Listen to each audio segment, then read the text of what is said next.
This episode of Be the Booker is brought to you by WWEPS.net. Make sure to check out WWEPS.net to watch WWE Payback for free this Sunday.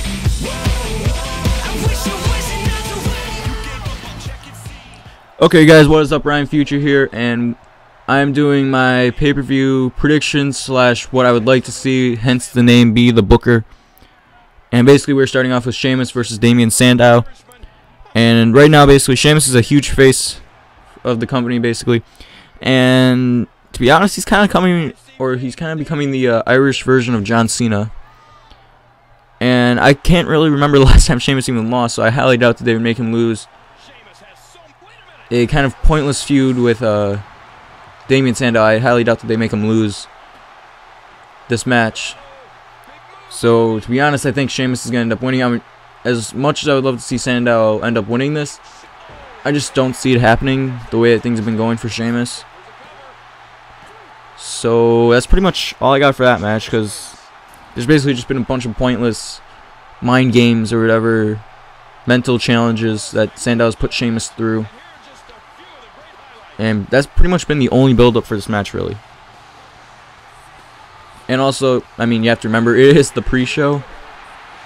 So you know that's probably not going to be a spectacular match.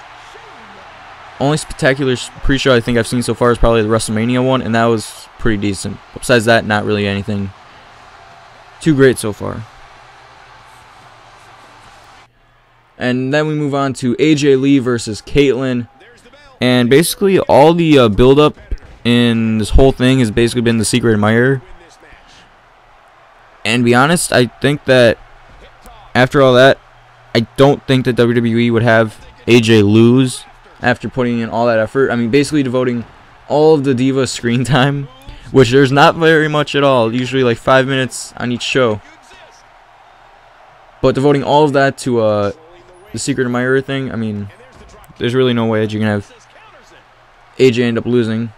Plus, if you think about it, I think if Dolph defends the World Heavyweight Championship, which I'll talk about a little bit, and you have AJ as the Divas Champion, you basically have the power couple.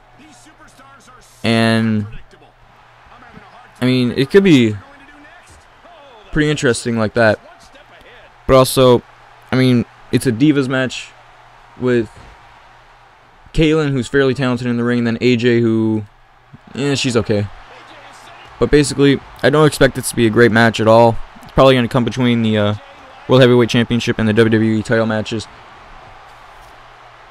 to kind of give the crowd a little bit of a break in between. And that's pretty much all I got for that one also. So in the end, probably AJ is going to end up winning. And then we move on to Kane versus Dean Ambrose. John Moxley, Jonathan Good, whatever. If you don't get the references, there's this thing called Wikipedia. And then go back and watch some of Dean Ambrose's matches from CZW, stuff like that. But basically, I kind of predict that Kane is going to end up winning, but not going to win the title. I'm expecting some sort of interference from the Shield in some way, shape, or form, and to be honest, I think that that's probably one of the most likely things that's going to happen. It could be a very good match, though, due to the fact that basically anything with Dean Ambrose in it usually turns out pretty well. And yeah, I mean, I think that originally they were going to have Kofi go against Ambrose, but Kofi got injured, now he can't go against him. They kind of just said, oh, well, this team here, Kane, Daniel Bryan, and Randy Orton has been going against the Shield for a while, so might as well have Ambrose defend his title against Kane. It makes most sense, which, to be honest, it kind of does make a lot of sense. So, final prediction, Kane wins by disqualification or something like that, where Ambrose is able to retain the title. And I believe next we are going to the Intercontinental Championship. And this one is kind of an interesting thing. My perfect ending for this would be Axel received the skull-crushing finale from Miz, and while Miz is showing off, have Wade Barrett come up behind him and do like the bullhammer elbow or whatever he calls it, and pick up the win. That way Axel doesn't look like weak or anything. And then also Barrett still has the title, so when Fandango comes back from his concussion or whatever it was, I'm not even sure what it was actually, he can win the title, and then WWE can do whatever they want with Axel, or you can go the more predictable way and have Axel pick up the title. But I don't really see that happening due to the fact that this was kind of just like, well, who's been hot in the WWE right now? Oh, Curtis Axel's been doing very well, or we've been making him look good, I should say. And we can have him fill in for Fandango just to make this match look better. Because honestly, so far the Intercontinental Championship has not seen its better days. And basically, I don't know. I don't think that Miz is going to win it. I'm like 90% sure on that. But I kind of like Wade Barrett's being kind of pushed now or whatever. He's gotten his new theme song or whatever. I think that Barrett might retain. I mean, that's where I would put my money. But I think a lot of people are expecting Curtis Axel to win. So it's going to be interesting come Sunday. I mean, it's hard to say. And then we move on to the tag title match, where we have the Shield versus Randy Orton and Bryan, Team RK No, or RK Never, whatever it is. Also, please excuse the horrible cause in this. I just downloaded them really quickly off of Community Creations. I did not make them by any means. And they look terrible. So I tried to make this match go quick. But I mean, I could see the Shield winning this here. And also, rumors have it that Orton and Bryan might possibly feud in the future. And then also, if Orton stays face, which the way that things have been going, I'm pretty sure he's going to stay face, Bryan might turn heel, face Orton, then at Money in the Bank, have Bryan go for the WWE Championship against Cena, which I think would end up very well. But, again, this is kind of one of those where the Shield basically has this in the bag, and you know that they're not going to drop the titles right away. So Shield's going to win, and it should be a decent match. I mean, Bryan Danielson and Tyler Black. If you don't get the reference, again, Wikipedia. Also, just go back and watch some old ROH videos, Ring of Honor. And, yeah. Then we move on to CM Punk versus Chris Jericho. And this is kind of one of those where it's going to be a great match if Punk actually competes, which I'm like 95% sure that he's going to compete. And also with Punk returning in Chicago, it kind of calls for like a face turn of Punk. And here's how I would book it. Have Heyman cost Punk the match somehow, and then have Punk go on to fight Axel and maybe Lesnar in the future. And basically just have it at that. I mean, Chris Jericho and CM Punk, both great competitors. I know that they're going to put on a good match. Because, I mean, when was the last time that they didn't put on a good match? And, let's see, they had WrestleMania, Punk won that, and then the Chicago Street Fight, I know Punk also won that. And both those matches were great. I mean, both men basically worked their A's off the whole time.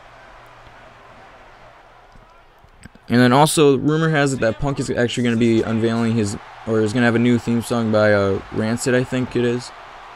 He was on stage with them a few nights ago and said something about, like, they recorded a new theme song for me and it will be debuting at Payback or whatever. Now, that's just from someone who was at the concert, so it could easily be something else completely different, and you just heard it wrong or decided to start some fake rumor on the internet like most people nowadays.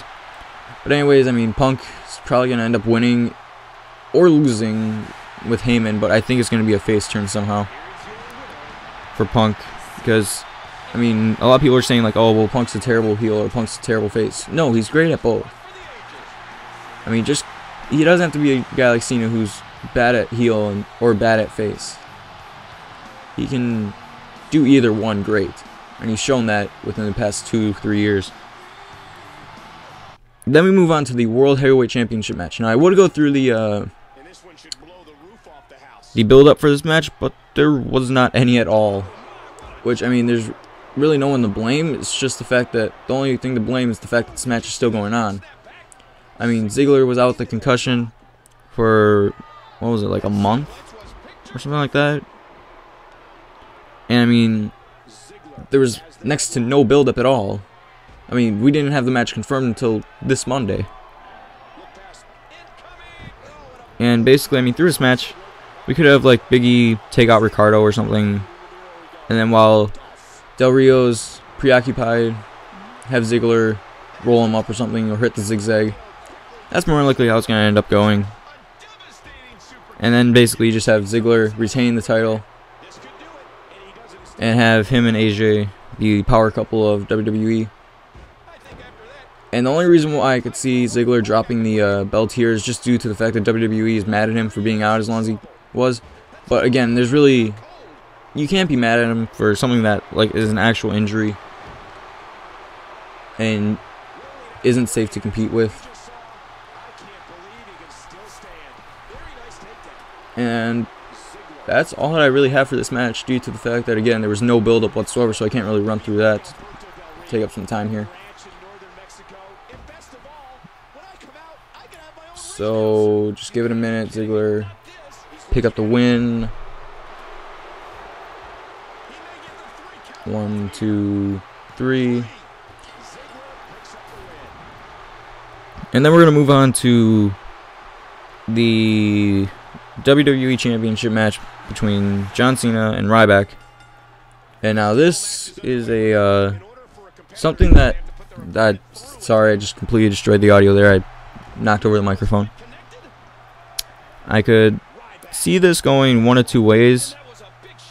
I'm thinking it's going to go probably the first one. It's probably going to be Cena wins the first fall with the lumberjack match. Ryback puts Cena through a table, and then Cena is able to put Ryback into an ambulance in a third ever ambulance match featuring John Cena for the third time. It's basically becoming like the Undertaker with the Buried Alive match. You can't have an ambulance match without John Cena. And but the way that I would do this would be have Cena win both the lumberjack match and the tables match, and basically have like them fight near the ambulance, like still incorporated some way, but then have Cena just like win both of them and not need the third fall, which would be something kind of unexpected, because normally it's like, well, if the third fall is needed, it will be used or whatever, and they almost always go for it. But I could see Cena putting Ryback through a table some way. And I mean, table on top of an ambulance, I mean, that'd be kind of a fun way to end the night. And yeah, basically, if nothing else, we get to see Cena in the third ever ambulance match, and we get to see Cena retain the title, because again, rumor has it that Cena will be going against Bryan in the near future, maybe. How near is that future? I don't know. Probably Money in the Bank is what I've been hearing. And basically, I see Cena retaining, obviously. And I would like to thank you guys for watching. And I would like to remind you guys to check out WWEPS.net to watch Payback for free this coming Sunday. Also, I would like to thank ZoomIn.TV Games for giving me that partnership a few months ago. And as always, make sure to like and subscribe for more. You guys have a nice day. I'm Ryan Future, and I am out.